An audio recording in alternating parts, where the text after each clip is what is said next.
Previously on Barefoot Boys, we watched Shailendranath Bose employ some extraordinary training methods, kicking literally Mohun Bagan into shape. And we also heard about the horrors of the Bengal partition and the Indian resistance to it.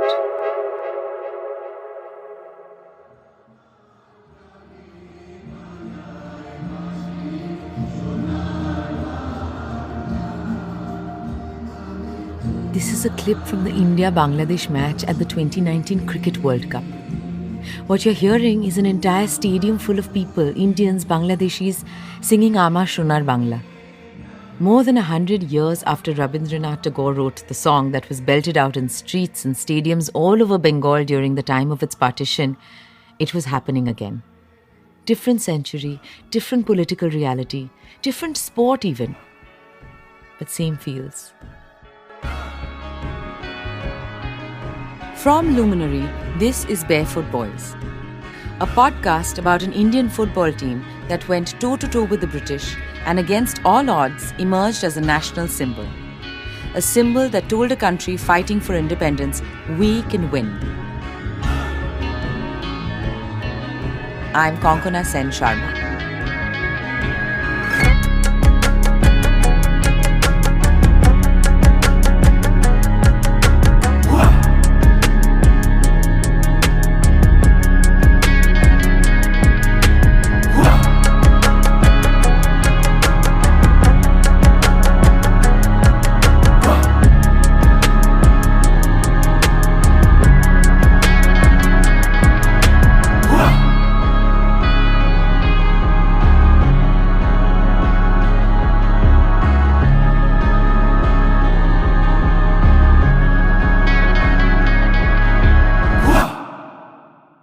By 1905, Mohun Bagan had become a familiar name even in British circuits.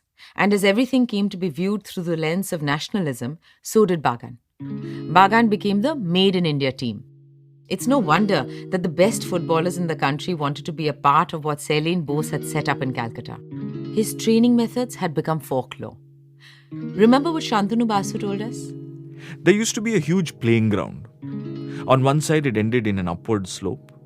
So, Shailen Basu greeted all the players on that field and asked them to run up the slope. But there was a catch. First, there were hose pipes that shot water down the slope, making the mud slushy and making the upward journey much more difficult. And then, Shailen Bose gathered some old friends of his from his army days. He gave them the same kind of boots that the British wore while playing, and told them to wear those boots and kick the hell out of the Mohun Bagan players as they tried to climb up the slope. As extreme and backbreaking as it was, several clubs tried to replicate Bagan's methods, and some of them succeeded. But they simply couldn't match Shailen Bose's recruitment. Gone were the days where Mohun Bagan welcomed only employed or college-going gentlemen. Shailen Bose brought in a bunch of hard-working athletes, willing to give it their all, willing to embody the spirit of the club. And in Shibdas Bhaduri, he found the perfect role model. Nimble-footed, strong, a straightforward centre-forward, and extremely good-looking. Shibdas Bhaduri was arguably the first Indian football superstar. He was the youngest of the 5 Bhaduri brothers, hailing from Faridpur district of present-day Bangladesh. Here's journalist and historian Somnath Sengupta. The Bhaduri family had a unique connection with Mohun Bagan. In 1890s and 1900s, 5 out of 6 Bhaduri brothers played for Mohun Bagan. 3 of them became club captains and 2 were members of the IFA Shield winning team. Haridas Bhaduri was the first one to join the club. Thanks to his influence, Dijodas, Ramdas, Bijodas and Shivdas Bhaduri also joined later. Both Bijodas Bhaduri and Shivdas Bhaduri had trained under Dukhiram Mazumdar, but according to Rupak Shah, who is a veteran sports journalist, they didn't enjoy Mazumdar's insistence of playing in boots and the strict fitness regime. With their exceptional dribbling, the uncanny level of understanding they shared, and their seemingly telepathic ability to switch positions to throw off opposing defenders, the Bhaduri brothers slowly emerged as the center of attention. It was like they were dancing, elegant, having fun on the pitch while being equally effective. And unsurprisingly, Mohun Bagan gradually ascended the ranks. Their dominance began in 1904 when they won their first trophy, the Cooch Behar Cup. And in 1905, they played their way through to the finals of the Gladstone Cup.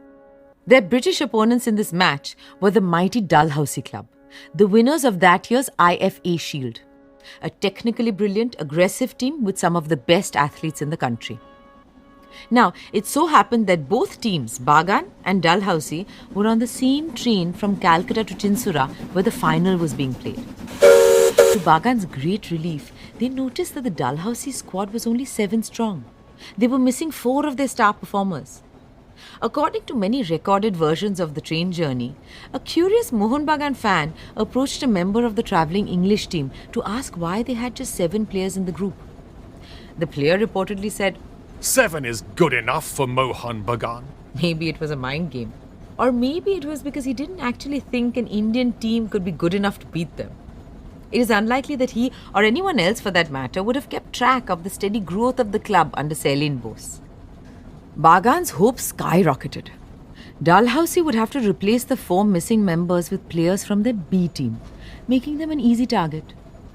Jubilant, they began strategizing how to press this unexpected advantage and spent the journey devising ways to test and smash through Dalhousie's weak links in the final. The train pulled up at Chinsurah, the district headquarters of Hooghly. The sleepy town could barely pass for a developed village, but that week, in 1905, it became the meeting point of football and nationalism. People from all over Bengal had travelled to witness the mighty Dalhousie battle the barefooted men. Some were drunk with the idea of nationalism, some driven by their pure love for football. I guess the truth is most people wanted both. A victory against the British neatly packaged into a football tournament. A match just not worth missing. At one corner of the field, the men in maroon and green were warming up for the match when a sudden hush from the crowd turned their heads to where the Dalhousie squad were making their entrance. Bagan's faces fell. The 4 presumed to be missing Dalhousie stars had made it after all. They must have taken a different train to Chinsurah. How will we stop them? Are we good enough? We need to rethink our entire game plan. There's not enough time. All their training, their positive attitude, their winning spirit seemed to wither away. And in its place, a blanket of doubt. White was superior to brown. White was bigger, superior, and meant to dominate. It was as though Bagan had lost the match even before the whistle. But one man stood tall. Sheepdas Bhaduri moved to the front, looked calmly at the worried faces of his team, pointed his fingers at the white footballers warming up and said, "We will attack them from the very beginning, before they can settle down." Attack right from the beginning? This was not normal, not part of the plan.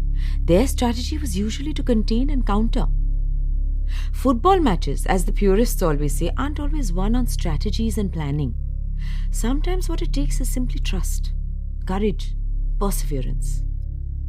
As the teams walked into the field, Sheepdas Bhaduri, leading the men in maroon and green, shone with inner fire. The team, the crowd, and eventually the opponents would see what this young man had intuitively grasped. This was Mohun Bagan 2.0, a team molded in the principles of Ceylan Bose. বুট নেই কোনো ব্যাপার নয়, No boots, no problem. বৃষ্টি কোনো ব্যাপার নয়, Surprises, no problem. দম মাঠে দেখা হবে, Stamina, try matching us.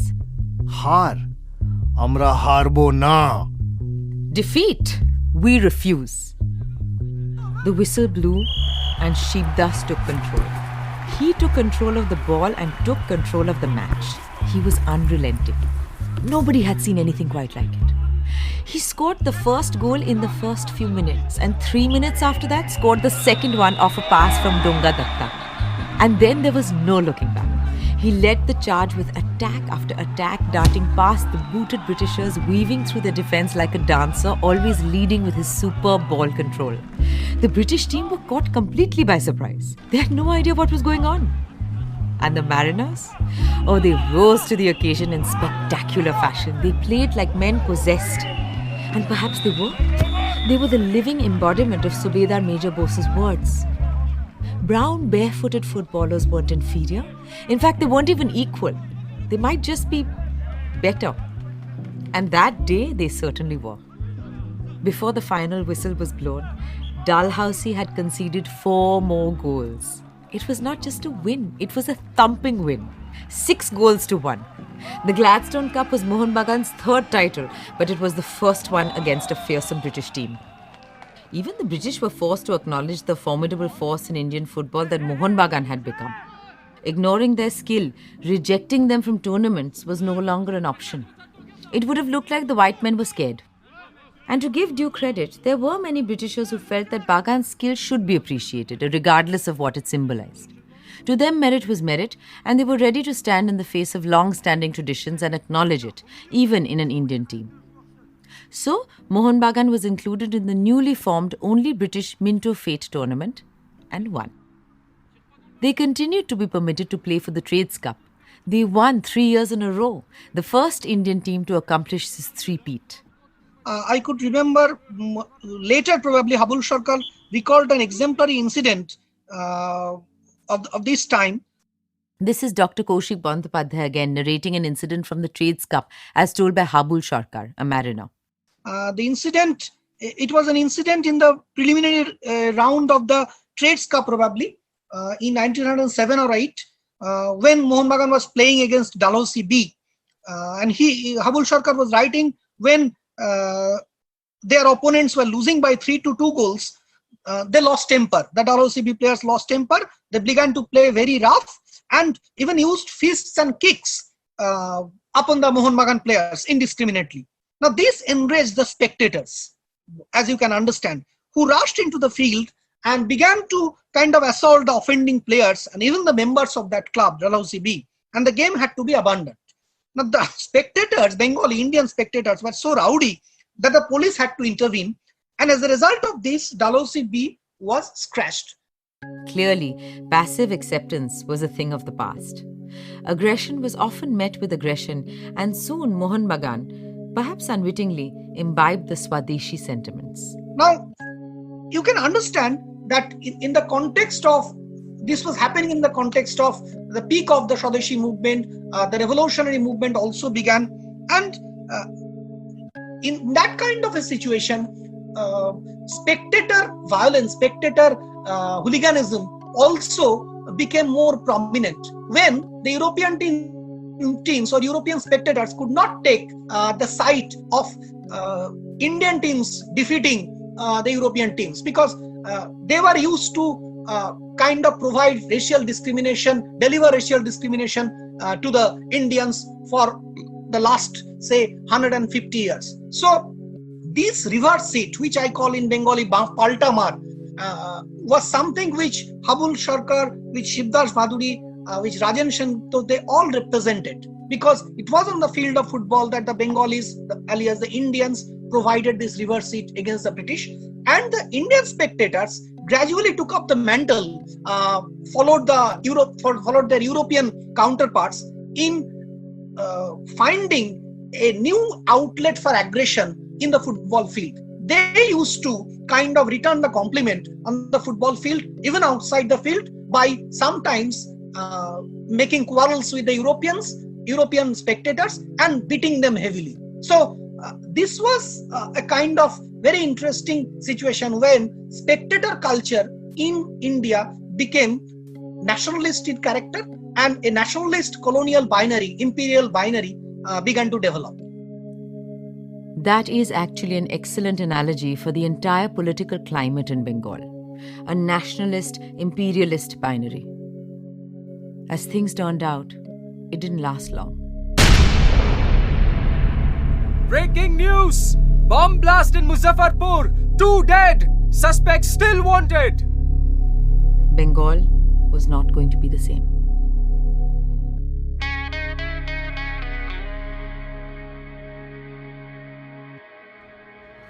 Next time on Barefoot Boys, a chance to view Mohun Bagan's golden run after the partition from under a different lens as things in Bengal turn increasingly violent.